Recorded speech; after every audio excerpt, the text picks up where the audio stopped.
Bonjour Saïd, merci beaucoup d'être avec nous. On est ravis de vous recevoir sur le plateau de l'Ampli.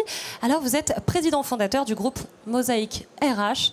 Vous, votre ambition, elle est belle aussi, je dois dire. Mais de toute façon, tout ce qui se passe sur ce plateau est beau, est intelligent. Ça donne envie de continuer longtemps. Vous êtes un acteur majeur de l'inclusion économique des talents, de la diversité. Ça, c'est pour le côté phrase sociologique. Qu'est-ce que ça veut dire en vrai? En quoi ça consiste? Ça veut dire qu'en réalité, on ne peut pas vivre la société française avec autant de chômeurs et autant de chômeurs dans des quartiers moins privilégiés.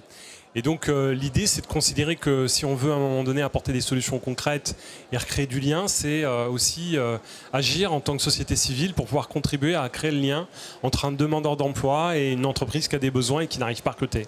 Alors vous avez fondé Mosaïque RH en 2008 avec Estelle Barthélémy.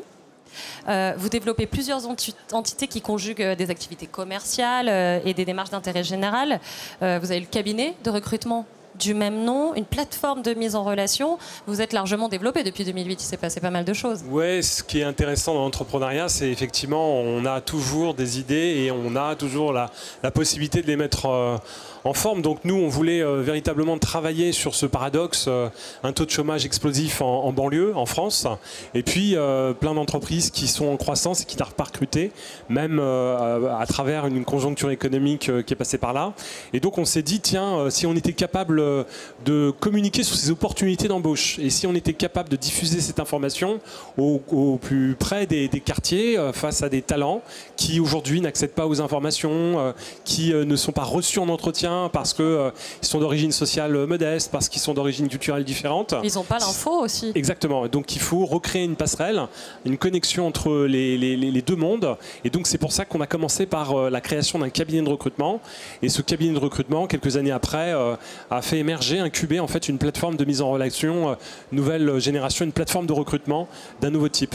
Saïd, aujourd'hui vous êtes satisfait? Je sais qu'il n'y a aucun des entrepreneurs qui est passé sur ce plateau qui m'a dit oui, mais vous considérez que vous avez rempli votre mission par rapport aux ambitions que vous étiez données? Non, pas du tout. Moi, je pense qu'en réalité, on est là pour expérimenter des solutions, les mettre dans des stades avancés pour pouvoir être le plus efficient. Et puis derrière, quand on est dans une logique comme ça où l'intérêt général prime, c'est de pouvoir transmettre en fait ces bonnes pratiques au pouvoir public et faire en sorte que demain en fait la France change, la France bouge avec des nouvelles méthodes sur lesquelles peut-être effectivement il y a un coût d'entrée en termes d'innovation qui freine. Vous savez, la lutte contre le chômage, c'est aussi parce qu'on n'a pas beaucoup innové, hein, d'une manière très concrète. On a dit donc, ça, du chômage, du gaspillage, de plein de choses. C'est vrai pour tellement de réalités aujourd'hui économiques, sociales en France, malheureusement.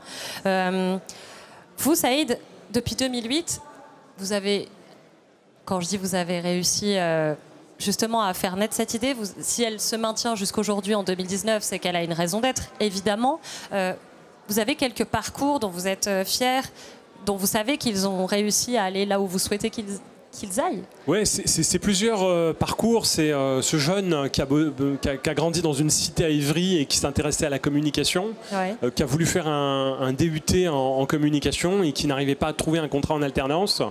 À ce moment-là, on avait signé un partenariat avec un grand groupe du CAC 40.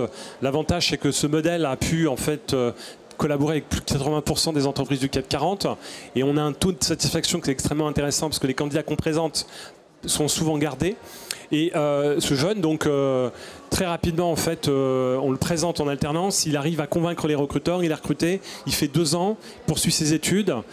7 ans plus tard, en fait, il intègre une agence de communication et c'est devenu le patron du département communication digitale de TBWA. Donc bon, c'était voilà. On a ce type de profils qui sont assez surprenants. Je pense aussi à ce jeune qui a une mention très bien au bac, qui fait une grande école mais qui n'a pas les réseaux pour rentrer en banque d'affaires.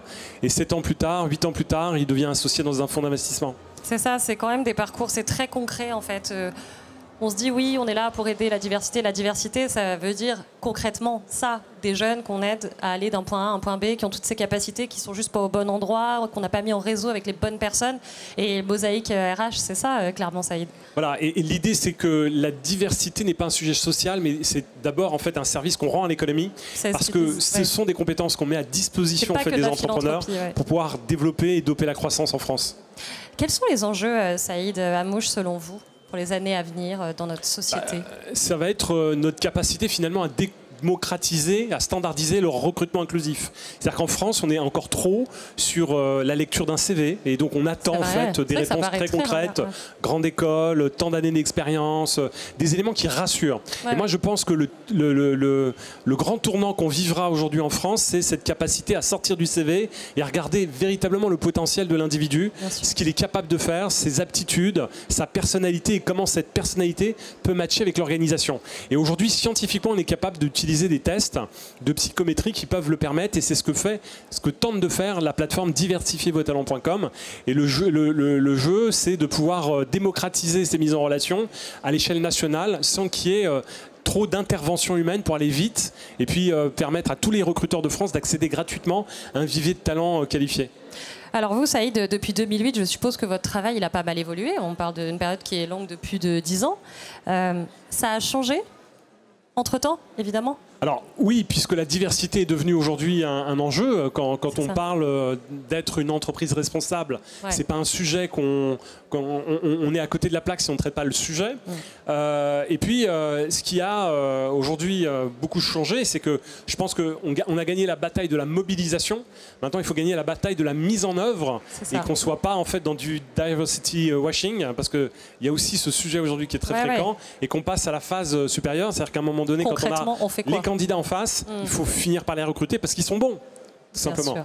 Merci beaucoup, Saïd, en tout cas, de nous montrer qu'en fait, c'est une question de mise en relation, de rouage, que c'est très pratique et que vous êtes les agents de cette mise en œuvre. Donc merci, en tout cas. Merci à vous. C'est vraiment le genre de voix qu'on a envie de porter ici sur le plateau de l'Ampli. Merci beaucoup, Saïd. Vous revenez quand vous voulez sur le plateau.